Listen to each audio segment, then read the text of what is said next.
আটকে রাখা হয় এবং এক পর্যায়ে মালিক পালিয়ে যায়। সে ওই গ্র্যাব চালককে 5 টাকা টিপ দিয়েছে, বকশিস দিয়েছে। সেই 5 রিঙ্গিতের নোটটি আমার হাতে নিয়ে আমি একরকম স্তব্ধ হয়ে গেছি যে এই বাংলাদেশিটি আমার ভাই। মাঝে মাঝে বাংলাদেশি হিসেবে দারুণ গর্ববোধ হয়।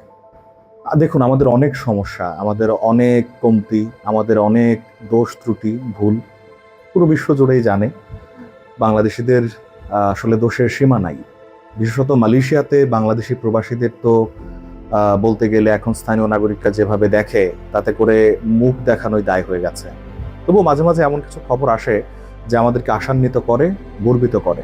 মালয়েশিয়াতে গতকালের আগের দিন একটি ঘটনা ঘটে। একজন বাংলাদেশি প্রবাসী, এবং সেখানে বাংলাদেশি প্রবাসী এমন উদারতা এবং মহানুভবতা দেখিয়েছেন যা প্রতিটি বাংলাদেশিকে গর্বিত করে। বিশেষত মালয়েশিয়ায় থাকা প্রবাসী বাংলাদেশিরা অবশ্যই এটি নিয়ে গর্ববোধ করতেই পারেন।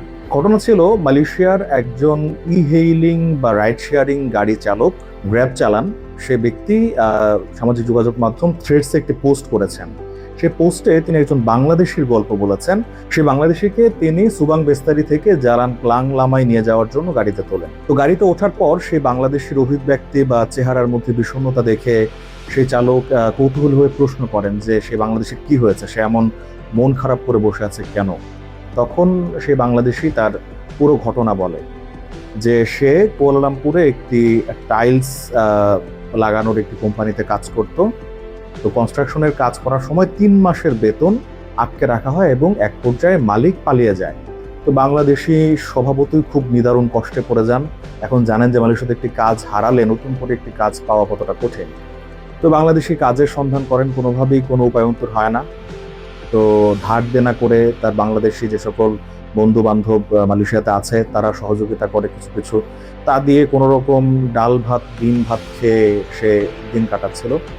এক পর্যায়ে তাকে জালান ক্লাং লামায় তার এক বন্ধু থাকে, সে তাকে সেখানে আসতে বলে, কারণ সে আগে যে জায়গায় থাকতো সেখানেও তার থাকার আর সম্ভব হয়ে উঠছিল না, তাকে কাজ করতেই হবে। তো সেই বন্ধুর আহ্বানে সে জালান ক্লাং লামায় যাচ্ছে, যদি সেখানে কোনো কাজের ব্যবস্থা হয় এই আশায়। এখানেই ঘটনা শেষ হলে পারত, কিন্তু ঘটনার সবচাইতে নাটকীয় মুহূর্ত হচ্ছে এই, যখন তার গন্তব্যে সে পৌঁছায়, সে গন্তব্যে পৌঁছে যখন ভাড়া পরিশোধ করে গ্র্যাব চালককে, তো 5 টাকা সে ফেরত পাওয়ার কথা, বাংলাদেশি প্রবাসী।